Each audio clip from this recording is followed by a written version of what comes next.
Hey everybody, welcome on in to another night here at Northwoods TCG. Where of course today we're going to talk about your Pokemon issues and how you can circumvent them. Not really. Once again, guys, Pokemon Market's doing what Pokemon Market does. I know there's kind of interesting to me. Been trying to think of a way to do a monologue tonight, how I really wanted to start this, how I wanted to go about this like I normally do. I usually try and do my 20-minute rant like I typically do for everybody out there, but realistically, it's getting to be kind of a nasty society again. And it's kind of like it used to be back in 2020, 2021, whereas a lot of people are turning on each other. There's a lot of blame game in our own circles. There's a lot of blame game in who's doing what, who's doing everything. There's different factions, I want to say, pushing that this person's at fault, these people are at fault. But realistically, I think that everybody needs to take a step back, really look at it, and make the assessment that it's not any group. It's not a group in Pokemon that's doing this. It's Pokemon in general. Getting the numbers from Journey together, getting all that. Looks like I'll have enough to cover everything, which is good. I mean, I was hoping for a little bit more product, but we're not going to get as much as I was hoping for. I had quite a bit of order because there's a lot of demand coming for that set. Not in the streaming side and on the business side. And the fact is that we really didn't get a lot of product once again. Our allocations were higher than they were for me. They were higher than they were in Prismatic Evolutions. I'm not gonna say that they're worse, but I will say that they're still kind of abysmal from what I was hoping for from even like Surging Sparks or the sets before it. But the fact of the matter is that everybody wants to blame everybody right now for the situation. Streamers want to blame scalpers. Scalpers want are making too much money. We got people turning and sitting there saying that it's, investors are the problem. We got places sitting here just literally, it's like that old, I always say the Spider-Man meme where they're all pointing at each other with the problems, but we're not really pointing at the actual problem, and it is Pokemon.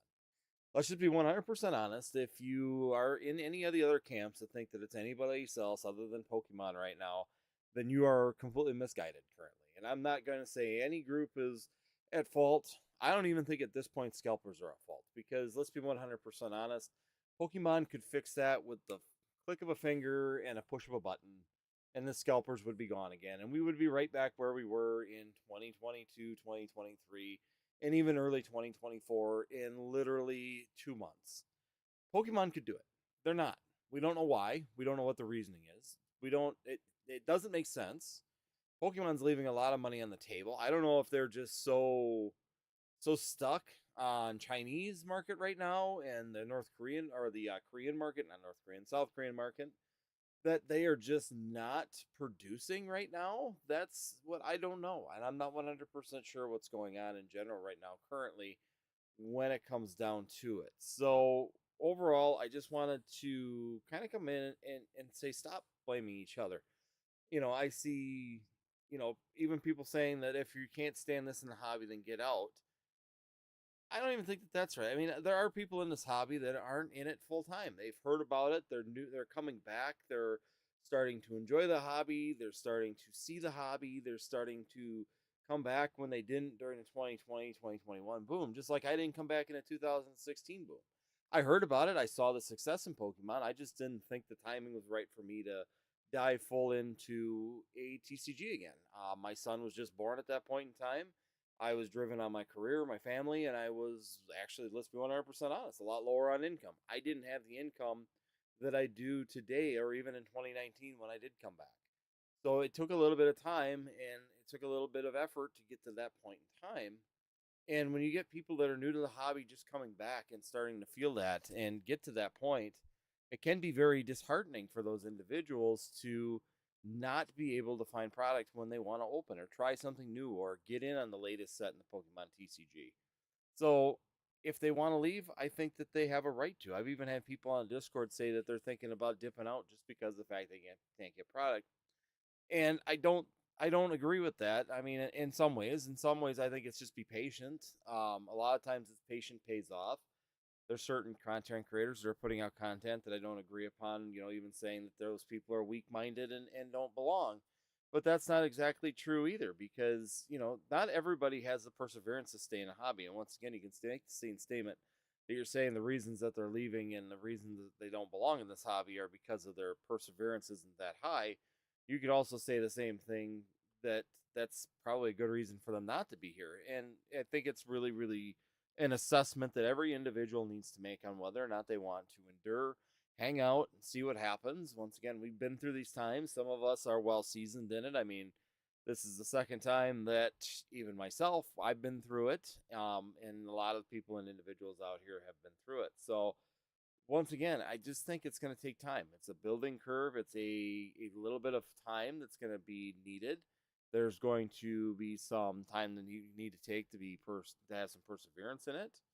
And if you just be patient, the will come around. It's only a matter of time. Do I think that they'll start printing more product again? Absolutely. I think it'd be silly for you to think that they're not or that they won't. But the fact is that they will. It's a matter of time. It's a matter of when. I don't know what they're preoccupied. Maybe they're having printer issues. Maybe they're having software issues. Maybe they are having a distribution issue where they're not able to get something that they need for printing. I don't know. It's just really suspicious with the current market right now in 2021 or 2025 that we're seeing the same situation that we saw in late 2020 and early 2021. The lack of product, but at least at that point in time, it made sense why we were in that market. The market made sense with COVID, the supply chains down, the shipping down, the lockdowns, the inability to move product, the inability to get transportation. I mean, all that made sense. And then the COVID money on top of it being poured into the market was always a factor for why people thought that it was so good. But I hate to say that too. A lot of that's kind of being rewritten as well at this point in time. Because if you were going to say that that boom came strictly because of COVID money, like a lot of people like to say, well, it's really hard to explain it at this point in time when the economy's so crappy. I mean, realistically, people with inflation, people are not keeping up with the price of inflation, but yet this market is booming again. So why is that? Why is this market doing so well if originally we put it on COVID money? Why are we seeing so many new people into this market that are driving into it? Is it just strictly because of the cost and the lack of product, the FOMO that people are getting where they're willing to spend $140 on an ETB of prismatic evolutions? I don't know.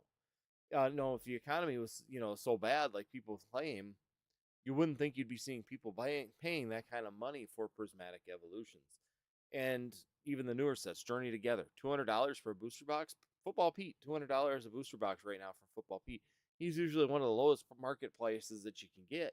But here we go, $200 a piece. And that's just absolutely insane right now to think that a booster box on release is going over MSRP. And the fact of the matter is too is that people are buying it at that price, which is really, really interesting considering, you sit there and look back on history and why this market blew up in 2020 and 2021. It's kind of throwing some of those reasonings out the window and out the doors. It doesn't make sense. It doesn't make sense why in a market where we're technically in a down for the market that the Pokemon market is exploding. So, and once again, the number one reason is going to come down to Pokemon International. Sit there and point your fingers at everybody and blame everybody and say everybody's at fault and nobody is, and sit here and blame every other facet of this market, that it's it's the streamers, it's the investors, it's the, whatever. It's all these giants, it's big Pokemon channels, it's small Pokemon channels, it's not that way. And realistically, if the market were to just be exactly, if we were getting the same print runs that we were getting even at the end of Sword and Shield, early Scarlet and Violet, these issues and these topics would not be occurring. Because you can't even say. So typically, you would say that that the sales are just up and they kept the production the same, and that the production has remained constant. So since that's been occurring, then the product is just going faster and they're printing it. But that doesn't even seem to be the case. The overall numbers that Pokemon is producing seems to be down, which is weird. Why they're producing less English? Why are they producing less market in or less sellable market share in the English while they seem to be printing Chinese? I can get Chinese product all day long. Right now, I got like 7 people calling me wanting to sell me Chinese product to stream with, and Korean. Korean doesn't seem to be that hard to get at this point. I can still get EV Heroes and Chinese EV Heroes. all day long. I've got several suppliers that want to do that. But if I'm trying to find anything in the English market right now, it's a ghost town. Nobody has anything unless you're willing to pay the secondary market price, which I could. It's an option that you could have if you're a streamer, if you're a business person. You could make the call that, hey, I can get this close to market. I could mark it up, let the market run into it, and at least keep the doors open and keep things flowing. Once again, you're getting to that point in time where we really just need to be keeping sales going in order to float through this. You may not be getting high sales. You raise the pricing of your stuff naturally too as a store owner. I see a lot of people getting mad at store owners because they're showing pictures on, Reddit of store owners selling, an ETB of prismatic evolutions for $130. But once again, it's supply and demand. They can't get supply, their demand is up there, and they need to make money where they can. So is it wrong for them to do that? No, because they're the same stores that every single time that they have something for sale, and even I was a victim of it online, is they go, well, I can get it on TCG Player for $10 less. Can you comp that? No, I can't. I bought it off a TCG Player, and that $10 is my profit. That's why I'm here in business. So realistically, that's where we sit when it comes down to these current market trends and where we're at. People want to have that easy givey. They want to use certain things, and it's always funny because the public is always going to be like this in business, is they're going to use what benefits them the best. So if you are normally selling an MSRP and they came in and wanted it for TCG Player, for example, Shrouded Fable, $32 on TCG Player, now it's 40 some, I think it's $45 now on TCG Player for Shrouded Fable. When it was $32 in ETB, they'd come into the store or come on your live and want it for $32. Well, that's what I bought it for off of my distributor, and some of them people are taking losses in general because, let's be honest, a loss can actually be good on your taxes as well. People don't understand that either. It just depends on where you're currently at on your tax provisions and what you're trying to do. You can write off a loss. You can write that off of your taxes at the end of the year, which some people do. They'll use that.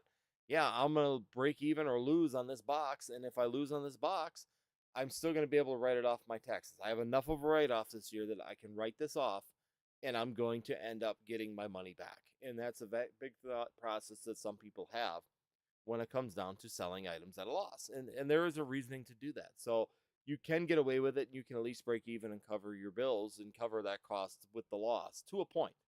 Your write-offs will only go so far before that's not a factor.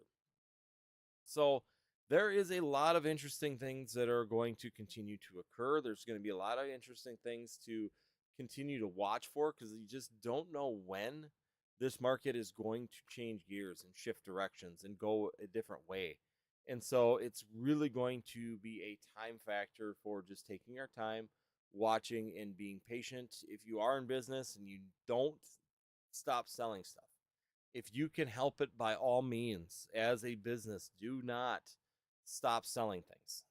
If you need to raise your prices and be around market price to slow down the flow out the door, then do it. It would be very, very beneficial for you to do that because if you stop getting sales, the algorithms start to drop, especially if you're an online platform. Not getting sales is the kiss of death. So even if you are selling slightly under our market value at this point in time where you can continue to have slow sales, keep it close so you're not getting flushed out so that people aren't buying all your product off the shelf.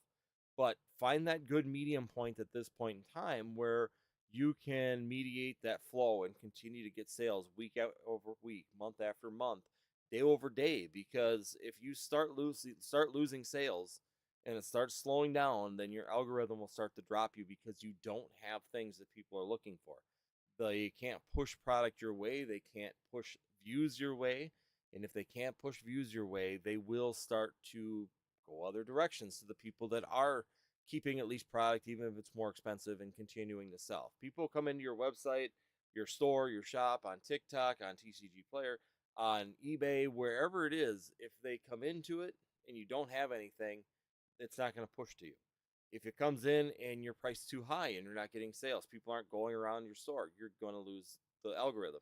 If you come in and your products are there, but they may be market value, you may get less sales, but at least if people are clicking on other pages in your stores or in your websites, if you have websites, same things, the algorithm will continue to at least push people there because people are interested in what you have. If you get that second click, that's really the goal that you need to continue to have. So whether you're breaking even on a product sometimes to keep that going is sometimes more crucial than making money at this point in time. And that way, when the algorithm switches and we have tons of product, we have product available, we can switch that up and be able to come back down to our MSRP. You can get it from your distributor and be able to sell back where you used to, and you'll continue to get that sales revenue and keep those markets moving in the right direction. So that's definitely a factors that are going to continue plaguing people. And I'm going to tell you from experience, from years of doing this is going to be the mistake that people are going to make is they, number one, want to be the righteous person where they don't want to raise their prices. They want to stay at MSRP. They're going to sell out extremely fast. They're going to burn their inventory up immediately. They're going to get that cash up front for their markup or whatever they get. But in 2 3 months, when we get flooded with product again, if we get flooded with product again, it's going to work in reverse to where they won't have the avenues to be able to dump and have they'll be stuck on product because now the algorithms aren't going to them anymore because they didn't have any product. Or B, there's going to be the people that are strictly going to try and ride the market prices out, you know, right on and just continue to stay right at that market price to continue getting sales, but be within reason with the market itself. So then there's going to be the third people out there that are going to try and gouge the hell out of this market and really don't care. They're just trying to get a max profit, and that's all they care about is max profit. Personally, I like to be in the middle. I try and stay at least a little bit under market value. I try, if I'm picking it up at MSRP or if I'm picking it up at distributor, I'm writing it down so that I do continue to get slower sales. I do want to slow down sales, but I do not want to gouge people to where I'm trying to maximize on that profit. So I'm not going to go and buy a Prismatic Evolutions ETB right now at 110 and go list it for 125, 140, knowing or thinking that in 6 months that market's going to hit there. That's not what I'm going to do. I'm going to list it. If I'm buying that ETB at 110, I'm going to be listing it at the 15% markup, and that's where I'm going to stop. And then it's going to sit there. Honestly, I'm not buying them at that price. There's no way that it makes sense to do that. But if you were going to do that, if that was your ultimate, doomsday plan is to go buy it at distributor pricing and you have to go that route, then that would be a option. It would be on the table. It would be something that you could do. So, see, it's really quiet out today, and I don't know why. I don't know if I made YouTube mad with some reason or for some reason. I don't know why. There's a few people out there, but nobody in the chat. So if anybody's out there, please say hi in the chat. Let me know that it's at least functioning and that I have people out there viewing. It says I have 6 people, but usually by now, some of the people that normally come to the Tuesday Night Live here are usually here. So once again, thank you everybody that is coming in. It's greatly appreciated, but it's going to be a really short live if nobody's here to chat tonight because my monologues, my beginnings only go for about 20-25 minutes. So once again, guys, just take your time. Evening, sir. There's Piker Mike. Thank you so much for dropping in. I know someone's out there. At least I know someone's here listening. I'm not talking to myself. So there are a ton of YouTubers on tonight. That's kind of what I was just looking at right now. So, that's fine. If it's going to be a short night, that's all right. But we're just going to hang out and we're going to talk about what's going on right now in this market today. And then, like I said, just giving you some advice. I know some people are getting mad. Some people the turning is definitely, the turning on each other is definitely getting kind of rough because I see Nostalgic Economics is on. We've got Cool Train Orion's on. The Poke Office, Java's on. We got Pikachu, TCA Gaming. I mean, everybody. Yeah, there's a lot of people on live tonight. So I didn't realize everybody decided to use Tuesday night as the live night. That's kind of why I picked it. It was the dead night for the longest time, but now it looks like some people are moving in on my turf, man. They're moving in on my turf. But yeah, like I said, words of advice right now when it comes down to the overall market and what I would say is the most important thing you need to do is don't price gouge, don't go that route. I mean, if you need to buy stuff at MSRP and go and bring up the market on your shops, keep things going, I think that that's pretty much where we're at for a lot of individuals, just to try and keep themselves afloat. But you definitely have to be considering you need to keep those sales going somehow. Your algorithm is going to become, if you're newer and you've built an algorithm, or if you're older and you have an algorithm, For people that are continually coming to your store, you need to be able to do that and keep that moving. So that's definitely going to be your number one important factor to consider as you're considering to move and go forward and continue to get past this, because you don't want to lose those algorithms. You don't want to lose that traction. You know, if you have reserves, pull reserves. I'm pulling reserves. I'm pulling Lost Origin, Silver Tempest reserves, sleeve blisters. I had some extra ones that I was holding for a long-term investment. Hey, it's time to pull that stuff. If it's going to be a long-term investment, or it's going to mean your business not getting sales, then you need to pull the investments and start using them to your advantage. This is when you have them. I found a couple of these. You can see I found 2 Sea and Sky boxes at Sam's Club, so I was pretty happy about that this weekend. So that's something that gives me some options too, to rip the packs out of there or sell the boxes. We can play whichever way we want with those as it moves forward. Those I am playing the market on just because they're so short, but it's definitely something that you could do as well. Is keep trudging around. Use your Costco, use your Sam's Club memberships to take advantage of those. So once again, we're right now, like I said, it's quiet night. I see there's a lot of people live. I didn't realize that everybody decided to go live tonight. I'm just looking on the YouTube once again. Pokeani, Nostalgianomics. We've got Cool Trainer Ryan, the Poke Office, Java Akuma, and we got Pikachu and TCA Gaming all live. So basically, a good majority of the individuals that come to my streams are now all on those streams. So the only thing that would have been worse at this point in time was have PK or someone like that live, because then that would have been pretty much everybody else out of my stream, I would think. So we got Piker Mike saying, "Evening, sir." Piker Mike said there are a ton of YouTubers on tonight. Antonio just came on and said, "Welcome on in Antonio."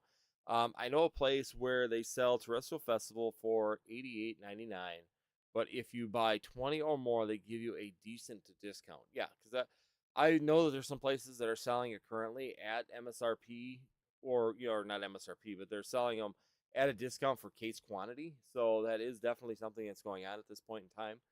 So if you want to buy case quantities and have a little bit of cash and you want to get Terrestrial Festival, there's definitely an opportunity to find those on those case quantity opportunities.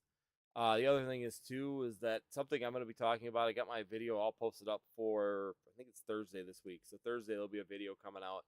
I'm going over my year-end review, talking about where my sales were this year. Of course, I always do that review wrap-up video for it, and so that'll be coming out here at the end of the week here. The other part of it is too is that I'm going to be talking about Drip as well. So Drip Shop Live, if you have not heard of it. I've had some really good luck with this one, honestly. To be 100% honest with you guys, it's been fairly decent on it.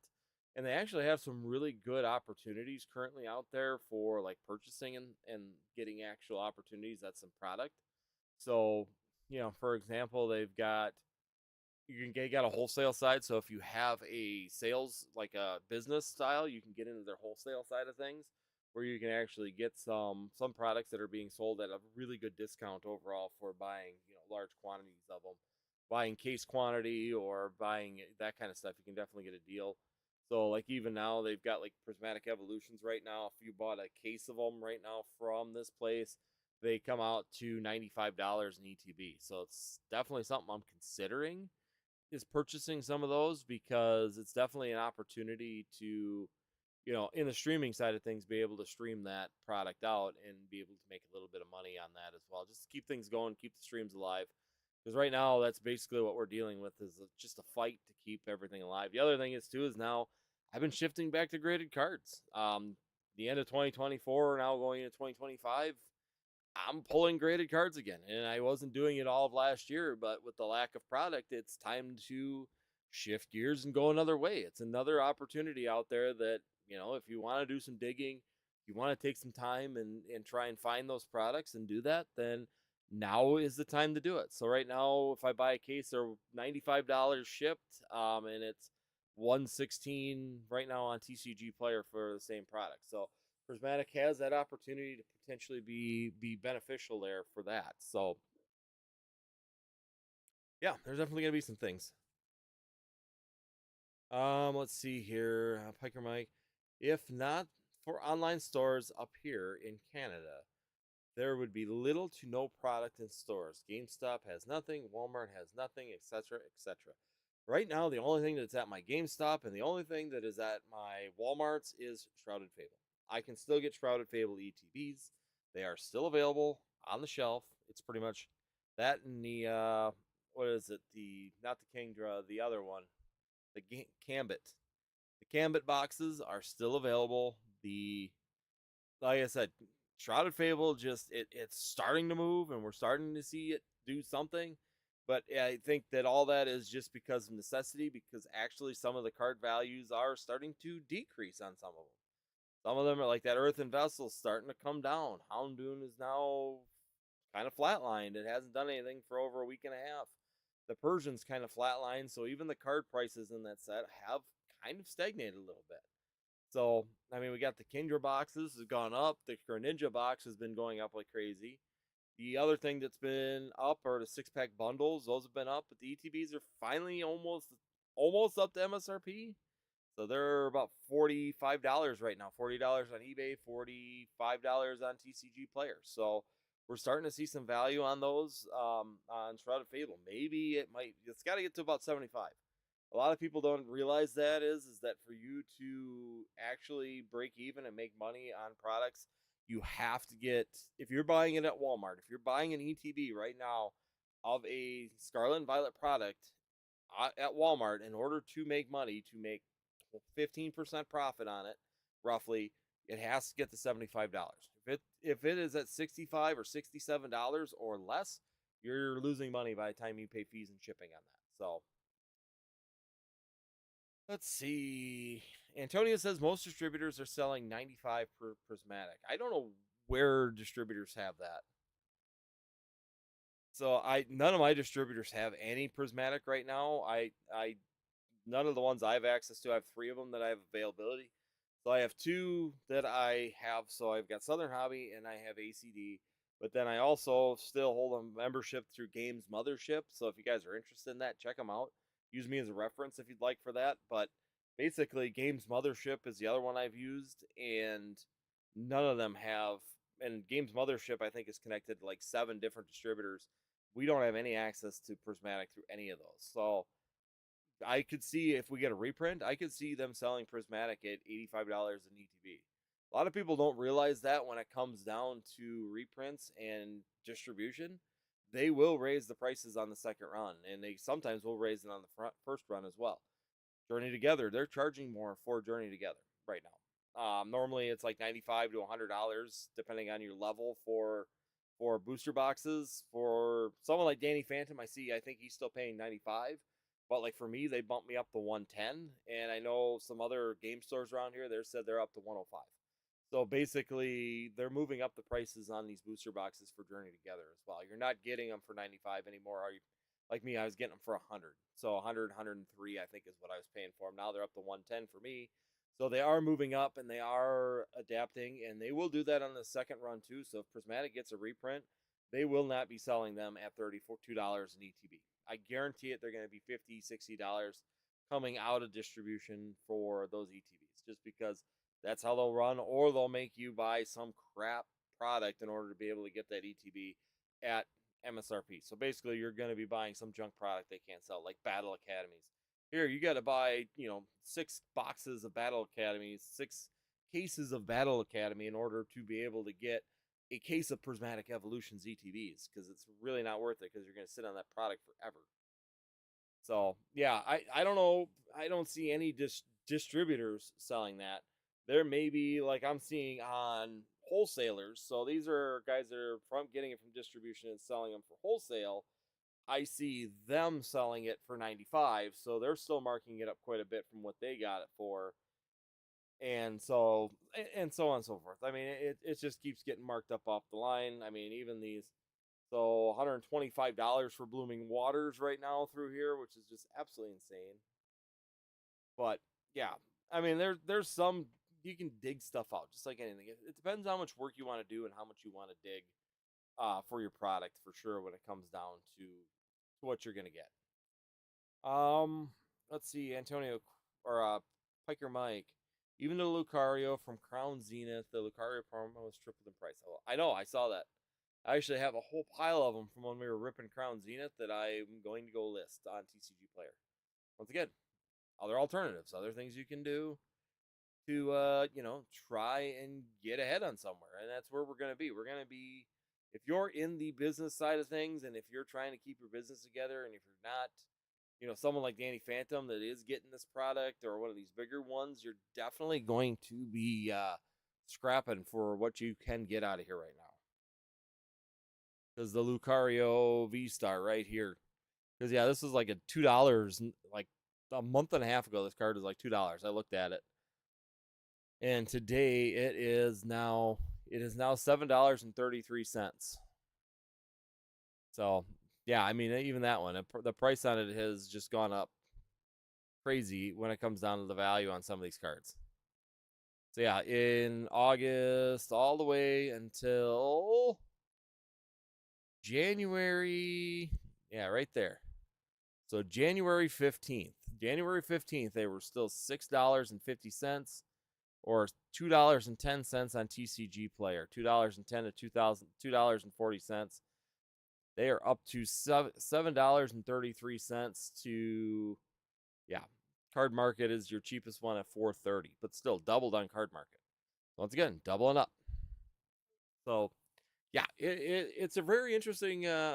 Everything's going up, and that's what I'm saying is a lot of my stuff now.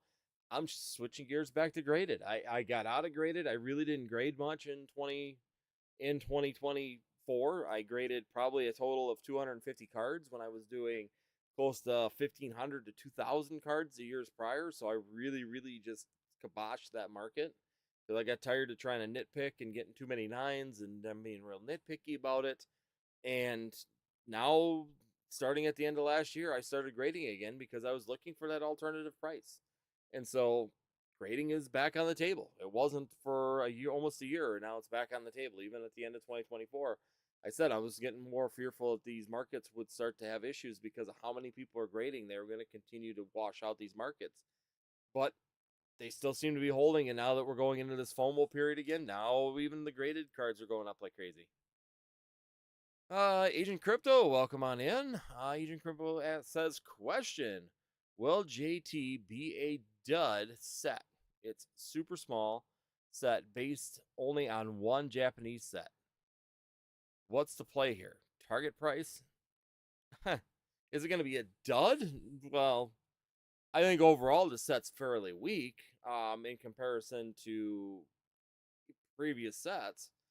But I also think it's going to do really well because the print run's done. So realistically, you might have some really good advantages over like in the first print run here. Target price, I mean, if you can get any booster box right now under MSRP, I think you're doing really well. Because if you go out there right now, I mean, they're $200 or a booster box right now. I mean, Football Pete is selling them at $200 a booster box.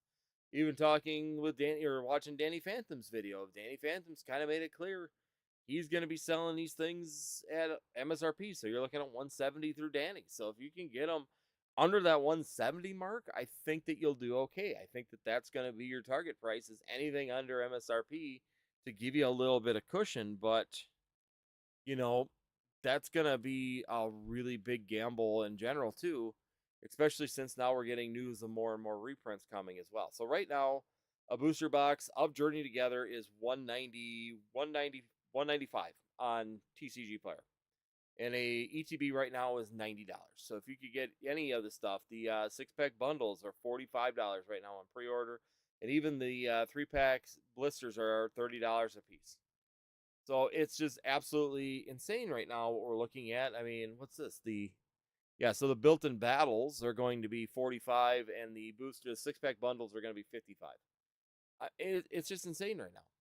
So anytime you can get any of this product right now under MSRP, I think that you're going to be doing really well. I don't think that you shouldn't be too concerned about it.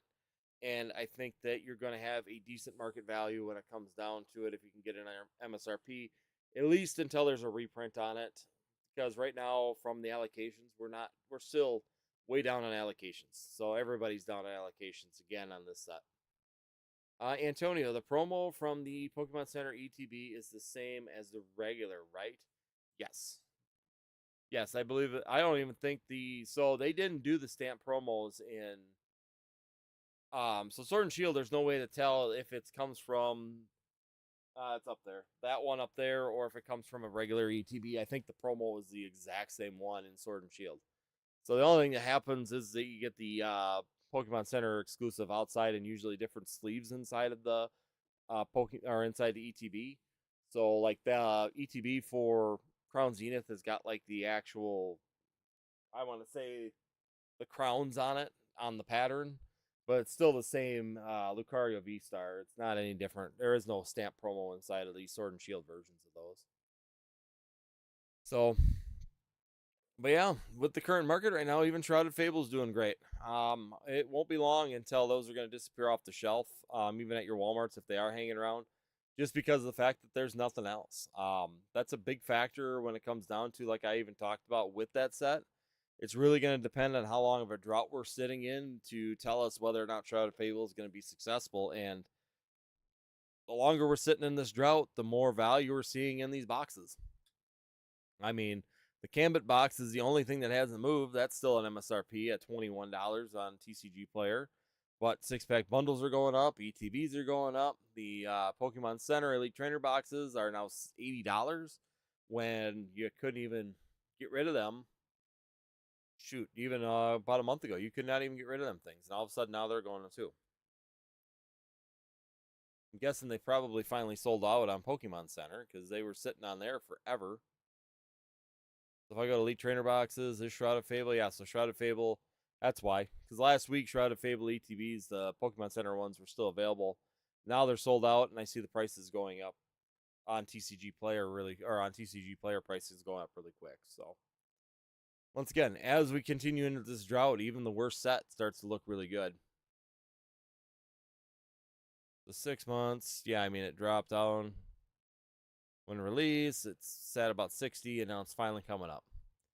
So we're up from, yeah, since the end of January, it's finally come up. So, yeah, like I said, it's just the longer the drought lasts, the more everything goes up. That's just how it works. Realistically, though, if you bought it for $60 on TCG Player or on Pokemon Center, even at the current pricing, you're still not making any profit on them at that point in time. So you're right at the point where you're like at the break-even point at 15, because you got to figure you got 15% transaction fees, and then on top of that, you're going to pay shipping.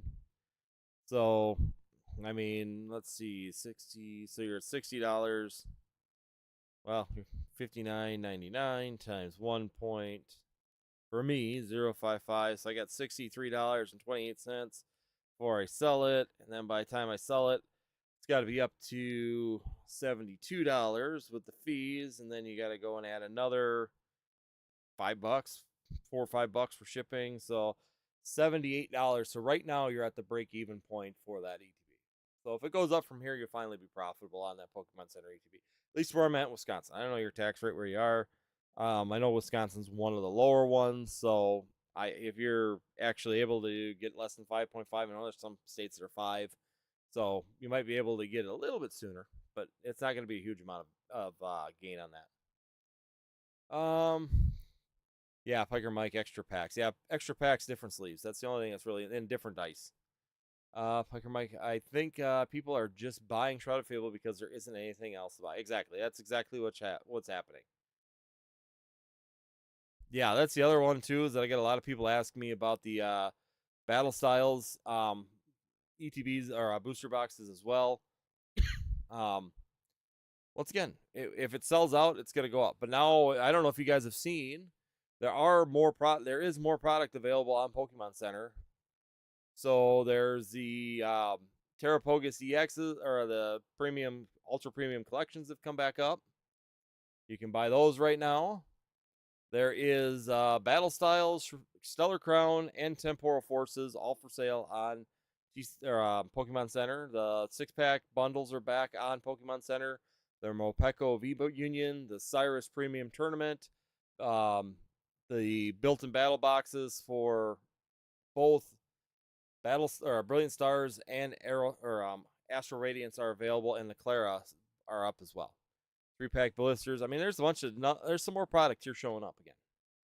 So we do know that they must have done a little bit of a reprint. So we did know that these sets were getting reprints. So Temporal Forces is in the middle of a reprint right now. That's the first time that, but there again, even to get it from my distributor at this point in time, I have to buy something else.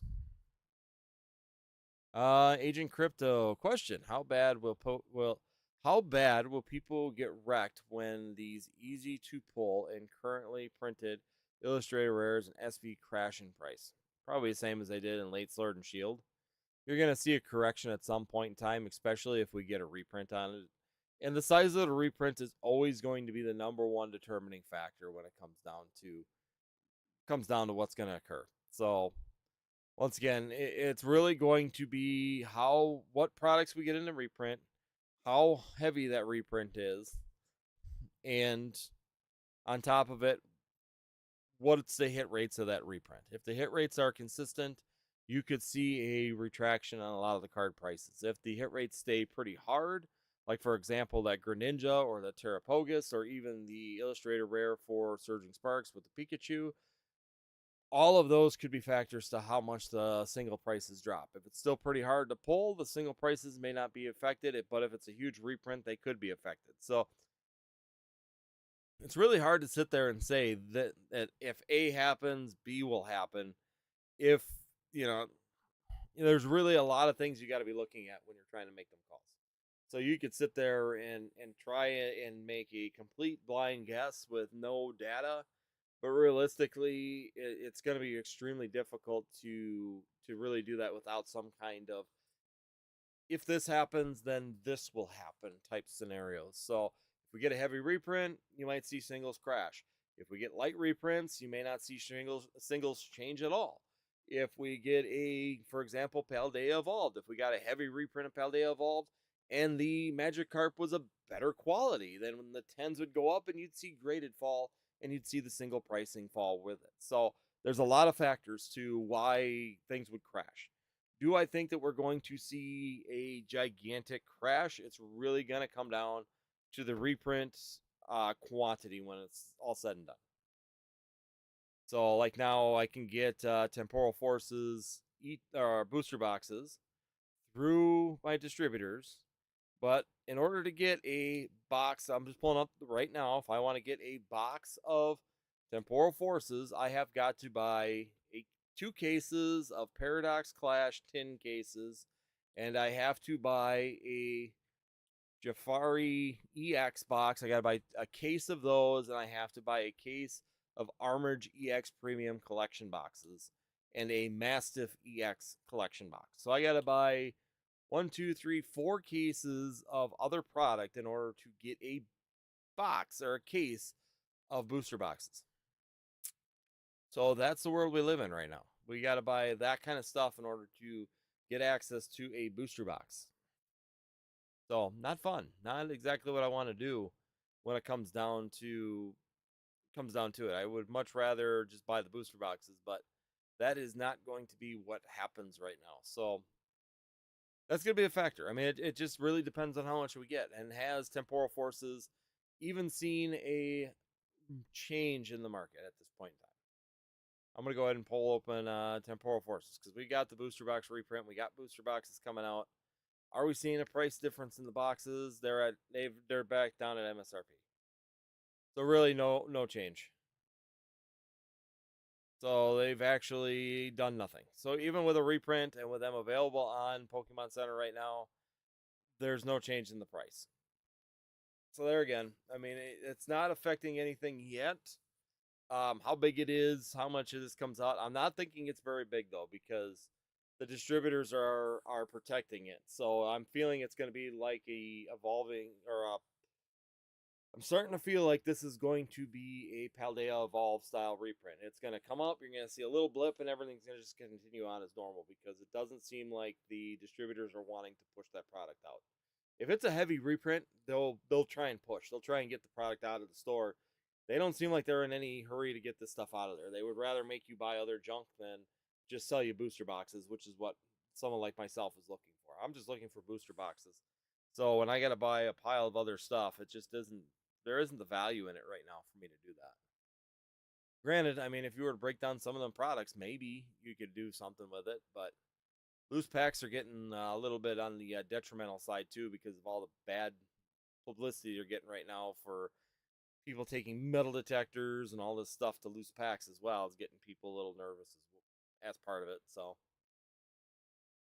yeah, I like I said, I don't know if people are gonna get burned that heavy, but there definitely could be some people getting slightly burned. Actually, the sleeve blisters look like they go down a little bit. Yeah, no, they're still staying up about $5. So yeah, I mean we're not seeing a huge difference in the market overall. There's not a lot of changes right now. Even the product that's getting released that's available on Pokemon Center is just not working out. So it isn't changing the market very much yet. It could. I mean, at some point in time, it could, but as of right now, it's really not. The only thing that's going to really make this market crash at this point in time is a extremely heavy reprint. So Pokemon does pull out the nuclear option like they did in, they could always go back to like they did in 2021 and pull the nuclear option of burying everybody in product. They could do it. It's just a matter of whether or not they will. But yeah, well, like I said, I know there's a lot of other lives going on, guys. I just wanted to come out and hang out with you guys here this evening and see if you guys had any questions. Um, Iku Poke SS, how's it going? I sold over 40K worth of Pokemon cards. It's been fun though. Too much scams and scalps. This is true. You're not selling out, are you there? Eviku? Ev- what? Eviku? I hope you're not selling out. Hopefully that's just your normal sales. Um, Dungeon Dude, simple game. Don't spend money on overpriced stuff and wait for prices to fall. It's a patience game. We saw it during Sword and Shield. Exactly. That's what I talked about. I mean, realistically, a lot of people are getting worked up. And once again, the same thing that happened during Sword and Shield. We're seeing all these content creators and all these different sectors turning on each other, and it doesn't make sense. Um, Overall, if I'm with you. I've been buying more vintage stuff again, going all the way back to XY and older because that's not really vintage, but I've been working on XY stuff and I've been working on different sectors because if I'm going to sit there and spend $140 on a ETB of prismatic evolutions for myself, why not just go buy a Pokemon card that I want? I mean, that's the real question: is why spend that money on a modern set when I can go buy vintage cards that will probably appreciate over time, without any dips.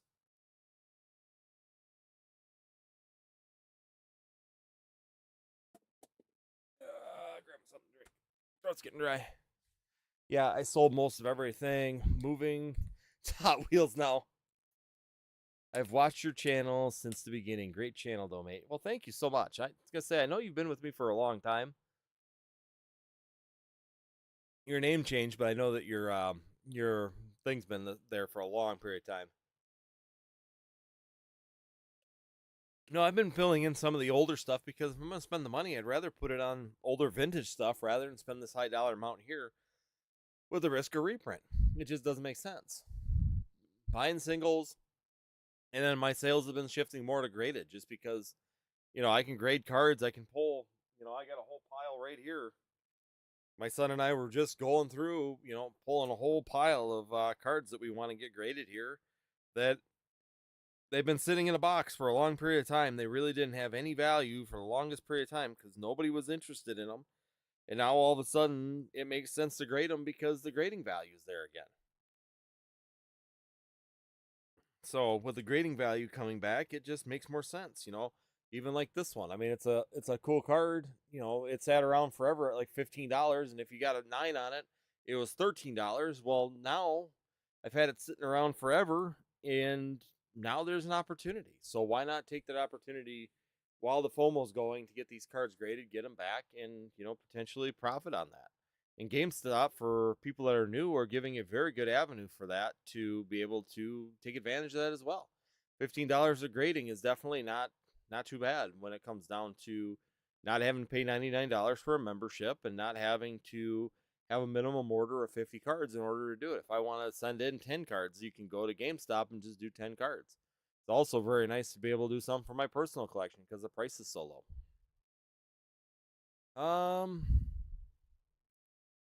Let's see. Agent question: with SVIRs being pumped right now, is it time to focus on low mid tier? I think so. I think that there's a lot of people that are not seeing.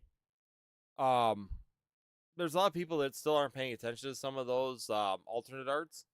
So some of them are moving. We're starting to see some value gaining on a couple of them. So if we go back to like sets, so if I go, I'm just gonna use PokéData.io and I'm gonna go and look at the averages right now. So a really good one that a lot of people do forget about are even like Fusion Strikes. Fusion Strike. You can go into some of those cards and look at those alternate arts now, and we're actually starting to see some movement on those mid tier ones. Some of them aren't moving yet, like the Genesect because it was more playable, not as big of a fan favorite. But some of those more fan favorite ones that you feel like people would have forgotten about are definitely doing something. Even the Genesect, though. I mean, it's gone from $16 here at the end of January to today we're at $24. So I mean, it's gone up even by a fair amount as well. We can go through, and just pull, for example, the Celebi. I think I've done the video like 3 times saying the Celebi is one of the most forgotten cards out there right now on this market. It's one of those cards that people just don't seem to have never really clung to it or got going on it. And I was telling people it was like $22 for the card. I said, look at the card, look at what the character is. Overall, this card is a banger. And it sat at like $22 forever. And then it jumped to 30. And now that card is running $60 currently for that card. So if you would have jumped on this when I talked about that earlier in 2024, you would have 3 extra money here at the beginning of 2025. And there's a lot of those cards I talked about, alternate arts, that were forgotten. So yes, I do think that there's some really good opportunity on some of these what people would call low and mid tier um, alternate arts that people just haven't done anything with. They're just kind of forgotten. Like a Greedent, I don't know if I'd spend the time on like a Greedent. It's just I'm looking at more fan favorite Pokemon that have a backing of individuals that like to collect them. And if you can find people that like to collect them, then that's going to give you an advantage when it comes down. The other one that I always think that was forgotten for the longest period of time has been that Galarian Rapidash. I think that that's been a very forgotten card as well, all the way back in Chilling Reign.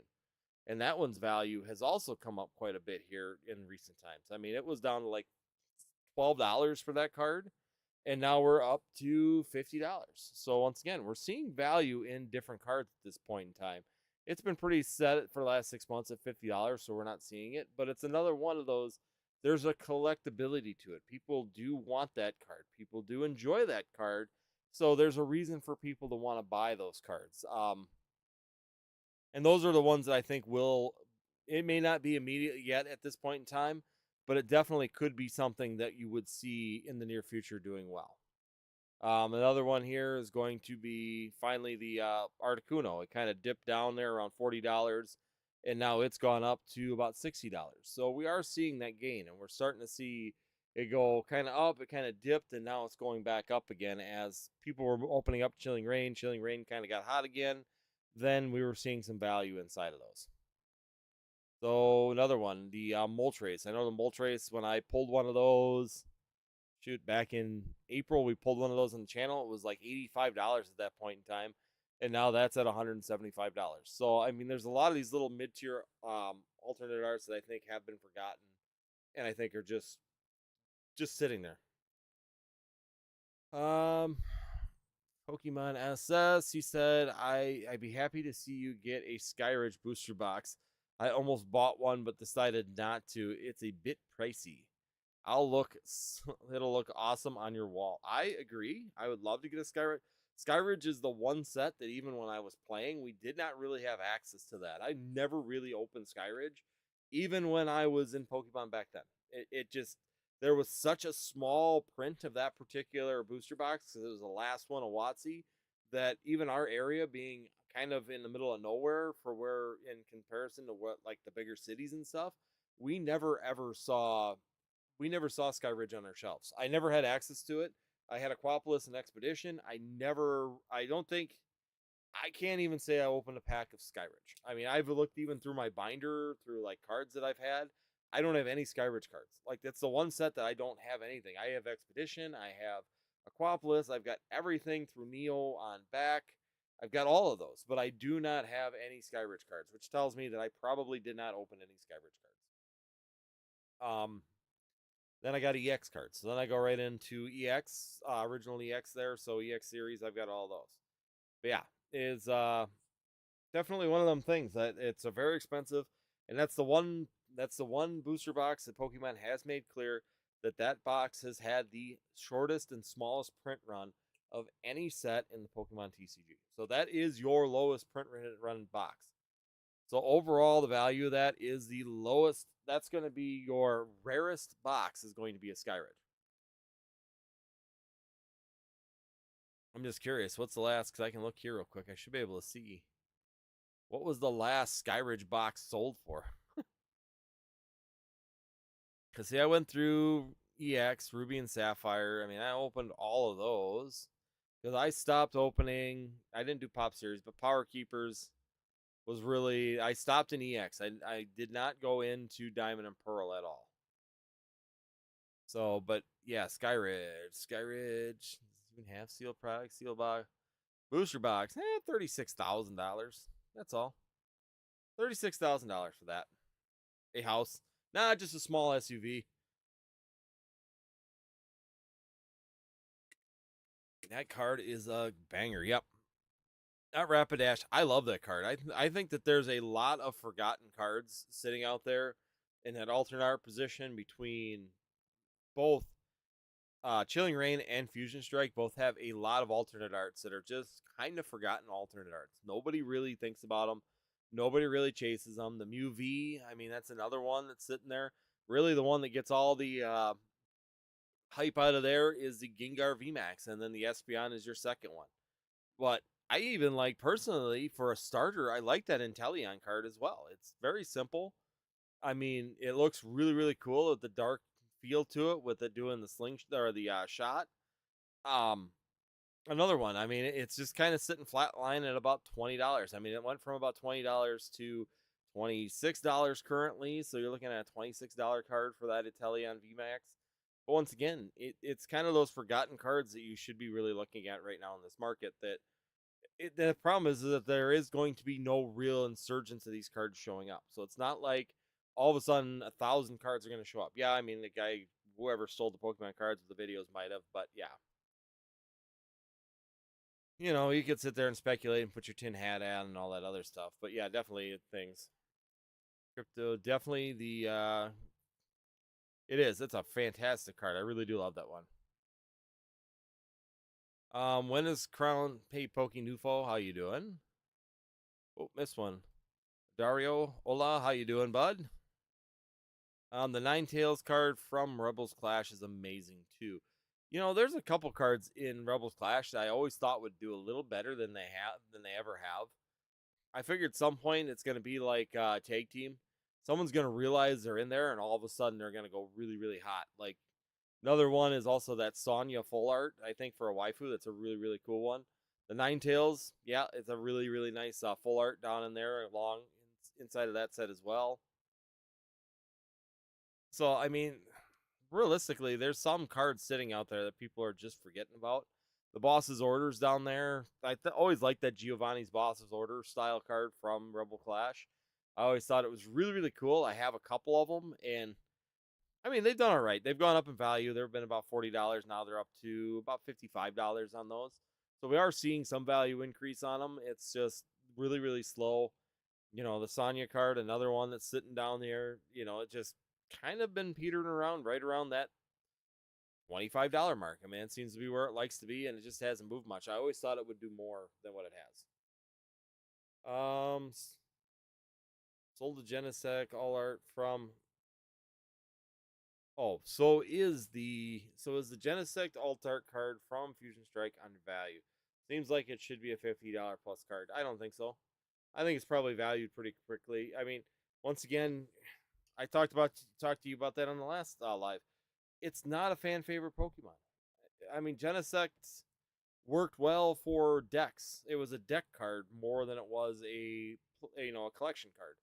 There aren't a lot of people that are collecting Genesect. Once again, if you look at trends, what cards are the most popular and do the best, and have the most drive behind them, they're typically some kind of favorite Pokemon, something that people want to collect.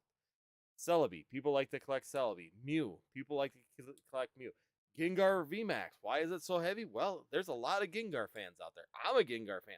I've got Gengars all around me. So I'm not my most favorite Pokemon, but Gengar's a pretty cool dark Pokemon. So there again, you look at the cards that are doing the best and doing the most, they're going to be more fan favorite Pokemon. They're going to be cards that people want for collection pieces. The Blaziken, once again, a starter Pokemon, is doing extremely well, and a very popular starter Pokemon at that. You got the Galarian Moltres. Once again, the Galarian Birds all do really well. Do I think that the Zapdos and the Articuno might be a little undervalued right now compared to the Moltres? I think they could be. I think you could see a little bit more value in those over time. Because do I think that the Articuno and the Zapdos should be undervalued from a Zeraora? I don't know. Zeraora is pretty popular as well. But the Shadow Rider Calyrex, they're under Osiri or under all of those or under that. And I don't think that should be as high. I think that should drop and those should be a little bit higher. So I think that there's an opportunity for potentially some correction. But a Tornadus, is a Tornadus V or the Blissey V undervalued? No, I don't think so. I think they're pretty close. So I think that it just all comes down to what are people going to collect? Why would somebody want this? When you're buying something as an investment and you're trying to decide if something is undervalued, you really need to run the number one thing you should run through your head is who is going to buy this and why? Why would someone pay more than this for something? If you can't come up with a reason, then it's probably not going to do well as an investment. That's just the way that it seems to always work. That's something you should be looking at is that the number one reason that things do well is number one, futuristically, there will be some value to it, typically for a collector. If someone is collecting it and has a reason to collect it, it will do well. Gengar does well because it's collectible. Number two, if you're doing sealed product, who is going to display this and why? Is someone going to display a Shrouded Fable ETB, or is someone going to display a Prismatic Evolutions ETB? Probably going to display that more than they are Shrouded Fable because Eevee is more popular than Okie Dokie and the Pheasant. I mean, let's just be 100% honest. If it's not, it's displayable. The only thing the Shrouded Fable has that's really cool is that I kind of found out it really pops under a blacklight. So if you want to do a blacklight collection, the Shrouded Fable has an opportunity with the ETBs. Just saying, if someone were to go that route. But in general is that if you're looking at an investment in a hobby, you should be looking at why people would want to buy them. Just buy everything. Never let them. Yeah. There you go. Just buy it all. That way you don't miss anything. Pokemike, the rainbows are always safe. Niche to collectors, both Sword and Shield and Sun and Moon. Exactly. I mean, I've got a lot of rainbow cards just because I feel the exact same way. They're very, very niche. There's some people that love rainbow cards. There's some people that don't like them. Personally, I'm on the fence. I don't know if I'd ever do a collection of them myself, but with the rarity sake, some people do want. I know people that collect rainbow sets. They want the collection of rainbows. And there are some really nice rainbow cards out there. So I could see rainbows doing well. The other one that does very well, because there are some people, niche collectors, that really do like them, are gold cards. That's why even the gold Snorlax does very well when it comes down to a card to invest in. And the gold cards have still continued to this day. So there is value in those. I mean, even if you look at, going to Silver Tempest in the top 10, there's always a gold card. Seems like it's in the top 10 of every set. The Lugia is the best, $285 right now. The Rayquaza VMAX, not surprising, is your second best card. And then you got the Lugia V-Star for the Rainbow. And then you got a Blaziken, both the Blazikens. And then you got the Lugia V-Star right up behind them. So, I mean, that's another one of those niche things. I think that it will do well. Any kind of those little niche. Granted, they may not be super popular, but the chances are they will go up in value over time just because of the fact that people do enjoy getting those cards. Look at the gold cards out of Crown Zenith. I mean, those are your number one cards to grab right now. Whether you want the the Tina, the Arceus, the Palkia, or the Dialga. The only one that splits that is the Mewtwo V-Star right in the center of the four. So another niche market that might be worth going after. The Rainbow Mew, another one. Rainbow Zard. I mean, yeah, exactly, Piker Mike. There are a lot of them. They're all bangers. People want them. People are chasing them. You can go through, or that's the only reason the Champion's Path is even popular is because it's got the Rainbow Zard and the Shiny Zard inside of it. So, and those two cards right now, or they were sitting pace for pace. Rainbow and the Shiny card were both standing right next to each other, and they still are. 220 to 229. So you can get the Charizard V or the V Max. You get the Rainbow or the Shiny version. So yeah, I mean it. Like I said, if you're going to be looking at investment, you're looking at singles. When I look at a single, like for example, I always look at this card. Is this to me potentially a long-term collector card? If you wanted to hold this as an investment, do I think that this card will do well? This Flip Up Blastoise. Yes, you got two water starters, two very popular water starters. Why not? That's exactly what you need to be looking at. To me, if you're going to be doing investment in cards, what are people going to be buying? I was buying these Gengars when they were $3 a piece. They're now $9 a piece. Why? Because Gengar is a popular Pokemon. I was buying them because I know Gengar is popular.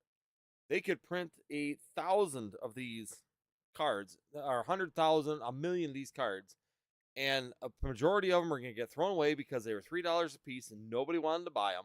Oh, they're $15 a piece. So now they're $15 a piece for the Gengar card. Another one. It's going up extremely fast in price. But why are they doing that? Well, because they're fan favorite Pokemon. People want Gengars for collections. So yeah, they were So at the beginning of January or February here, they were $9, and now these cards are now $15 a piece. So that's how fast some of these cards, especially these yellow bordered cards, guys, these are sleepers. A lot of us pulled these, even myself. I was pulling these and putting them in a box just to store them because I'm like, they may or they may not go up. But overall, they're going up, guys. All of these are. All these yellow bordered cards are starting to move. The other ones that are very popular, the evolutions. If you got the Flareon, the Vaporeon, they're really flying. The Jolteon's a little bit slower, but they are going up in price. This Pikachu right here has quadrupled in price in the last 2 weeks. This card has gone up by 200% in 2 weeks. So, I mean, this Pikachu too. Another one. See, I just went through these and was pulling these out. That Pikachu, once again, 3x in the last 3 weeks. Charizard, 4x in the last 3 weeks.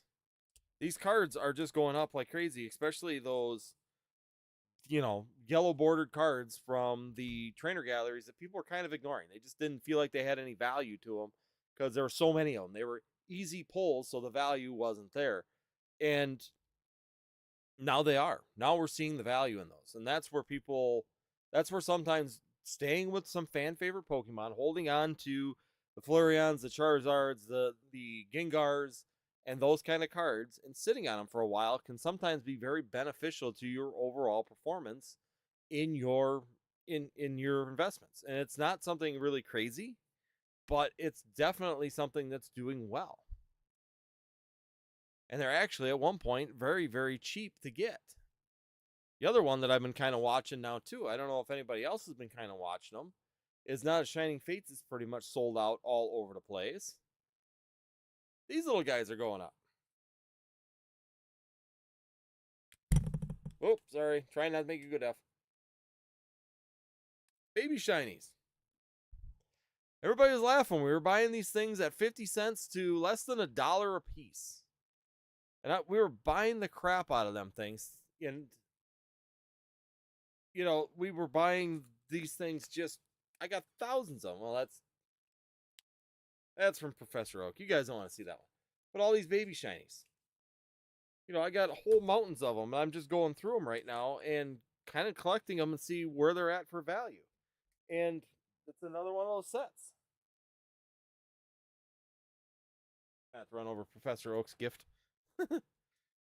So yeah, I mean that's just it. I mean it's just really interesting to see, some cards that people were seeing as discard, junk cards, that and everything. Then they're definitely, you know, they're getting value, and they have 3, 4x even on a lot of those baby shines. Some of them are gone up by 100 or 1,000x. Some of them were like 50 cents, and now they're $10, $11. That's a huge gain. Look at the Jesse James. I do like that one. So there's a bunch of those. You're right. The Hidden Fates. Some of the cards in Hidden Fates are finally starting to move as well. It's been like sitting there sleeping for a long period of time, and now, yes, you're right. Hidden Fates is doing really good things as well.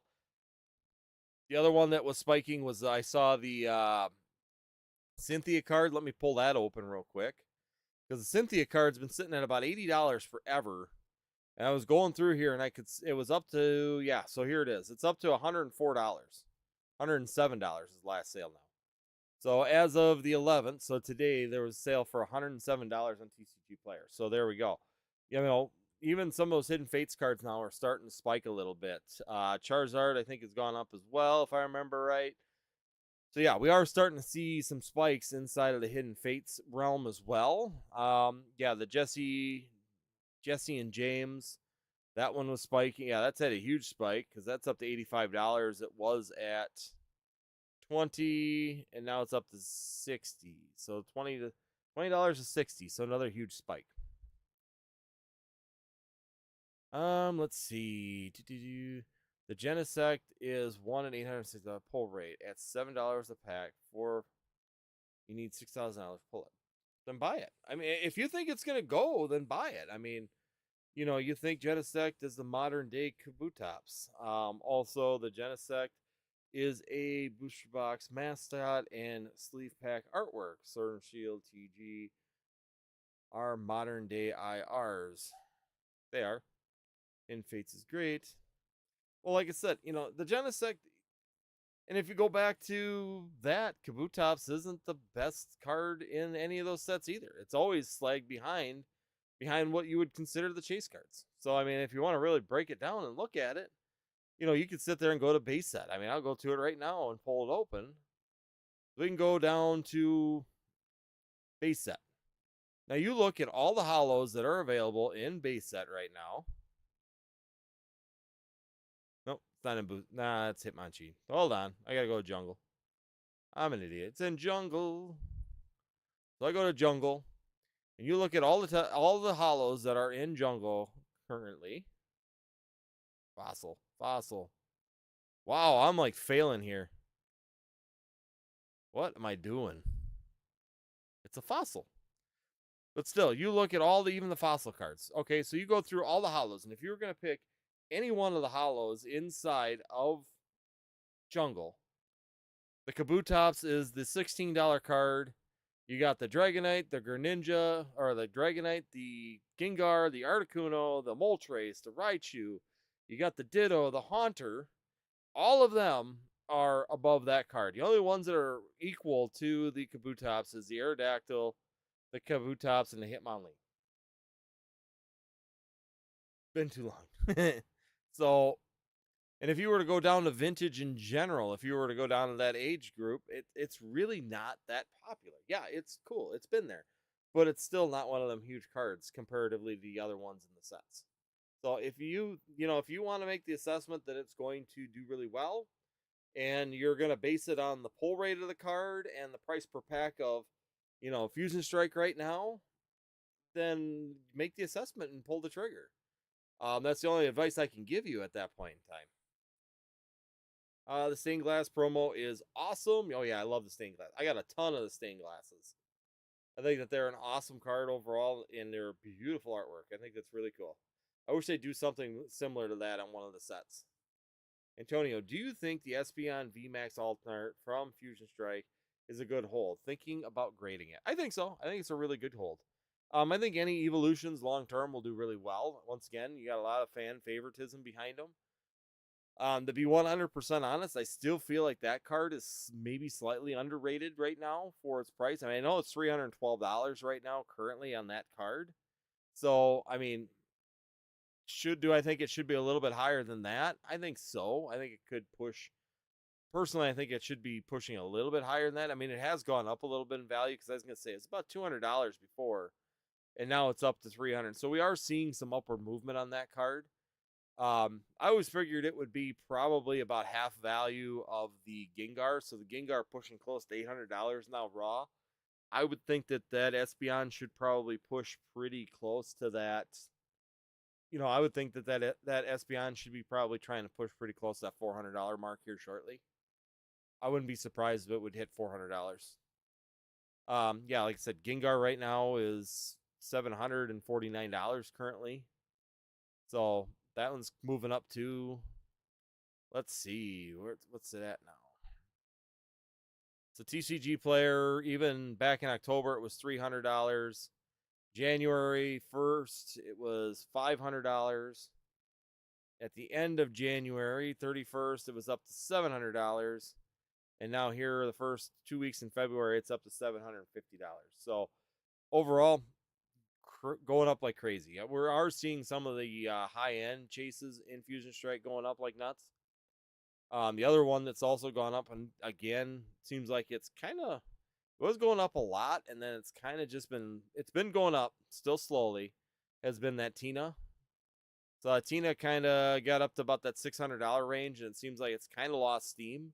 Because in December, it was about $350, and then it boogied right up to, it doubled almost in price, up to, well, not quite doubled, but went up to about $620 there in January. So it like shot from December to January up $300.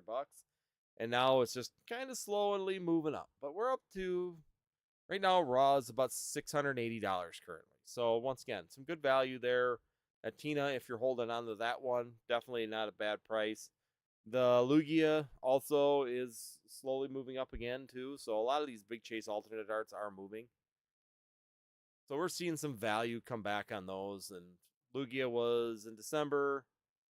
So let's see. Let's just go. So December 1st, it was $200. And now today it's $295. But it's just been a nice slow movement up on that one.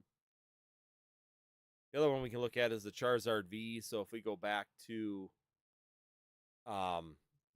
Brilliant Stars, we can go to Charizard. That's up to $200. But that one, this Charizard always kind of puzzles me because this card I would have thought would have been doing better.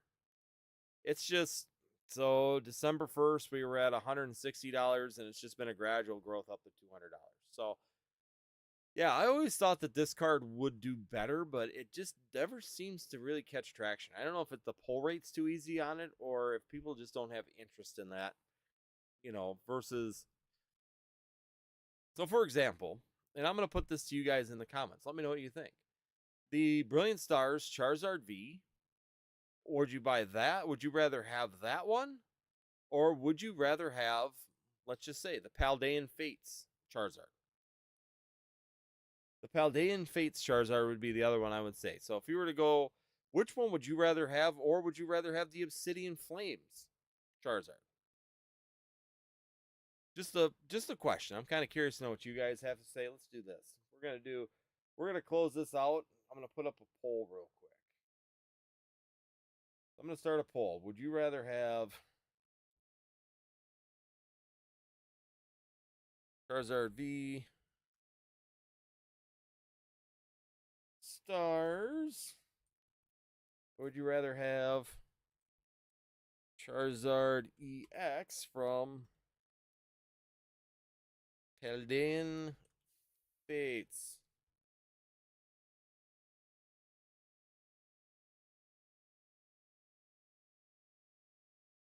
There we go. We're going to do a little bit of poll. Have some fun. We're going to put up a poll real quick. I want to see what you guys have to say. Yeah, I like Piker Mike there. He would rather have the Bubble Mew. Yes, I would agree with that one. That I could get 100% behind. Let's see. I've been buying Eevee promos from Prismatic and sending them. Yeah, I've been sending them as well. I got a couple more here too that I'm going to be sending. Actually, it seems like the batch, but some of them are really, really good, and other ones are a little way off. So I got the one batch that I got from the four ETBs I got from distributor. I opened them for the streaming, and they were actually really good. The other 10 that I have are absolute junk, complete crap. They're way off center and damaged. Let's see here. So what do we got? So Antonio, yeah, I already answered that one. Aerodactyl's fire. So we got Poke Newfo exclusive. Who remembers when Shiny Rayquaza GX promo was $5? I was able to pick one up and got a PSA 10. It's rocking now. Yeah, all those are. Have you checked out even like the Pikachu Zegrom? The promo from the them GameStop exclusives? It's another one. It's like how this it's crazy what some of the pricing is on some of these cards. If we're just promos as well, how much they're just continually exploding right now. So if I pull that open right now, so you could buy this card literally. I right at the beginning of 2024, I bought a bundle of them for 25 bucks. They were $1 a piece for that promo. And right now they've even in since September. So September they were $5, and now they're $10.50. So when I bought them at the beginning of 2024, I bought 25 for $1, and now they're already up to $10 a piece. So once again, the value on these is just absolutely insane. If I might rather have the Bubble Mew. Yes, I would much rather have the Bubble Mew. And just so everybody is aware too, not that I try not to promote too much, but we do have one of these for sale as well. So I do have a PSA 10 Bubble Mew for anybody out there right now. That is for sale on eBay. So if you go down into the description on eBay, currently have that listed on eBay as well. Really clean, very nice. Overall, really card. So really good looking card. So if you are looking for a PSA 10 Bubble Mew right now, I do have one for sale. And you can either go to Drip or you can go to eBay. Let's see. We got Piker Mike. Well, I have two, but not a fan of the Zard from Paldean or Obsidian. Too busy for my taste. That's what I agree with. I think that it's a really busy artwork, and I don't like the crown on either one of them. I don't know. I just can't seem to grow on that crown either. So realistically, it's another one. It's just really hard for me to get interested in it. So nope, I am kind of with you. I would much rather personally have the Charizard V. Right now, there have been three votes right now, and two have said the Charizard V from Brilliant Stars, and one has said the Paldean Fates. But yet, the Paldean Fates one is more expensive than the Charizard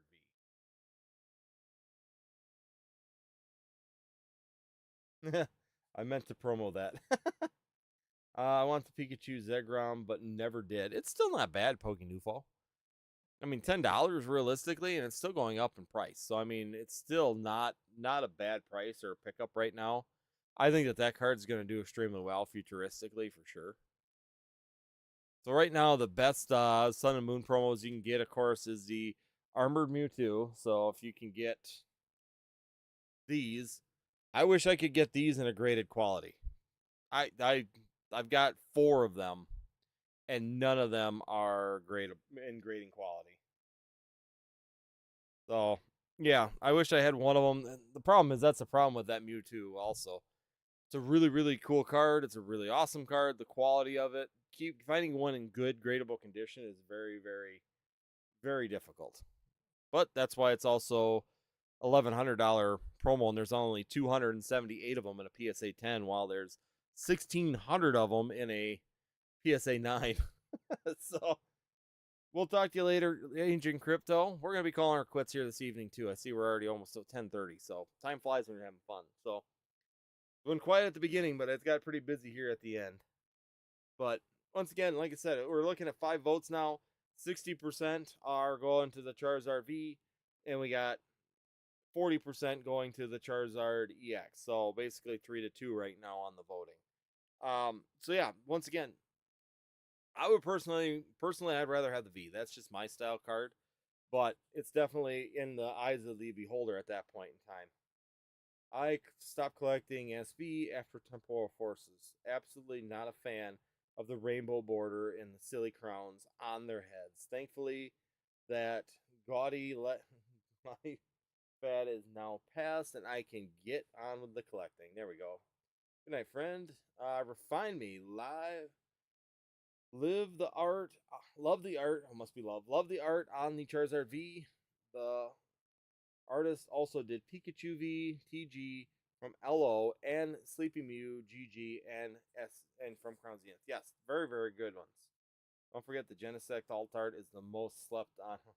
Yeah, but yeah, I mean that's just it. I mean that's so. I think that they're all really good. I think that there's some really good promo. I mean, for alternate arts, I think that Charizard's possibly a little bit slept on. I just think it's going to be really slow growing for whatever reason. I see now the chat's got 50-50 on the poll. So, I mean, maybe it is. Maybe it's just 50-50 on the poll when it comes down to what people want. And that's why the pricing is pretty similar right now. But does that mean that the one from Paldean Fates might be tapping out as well at that $200 range?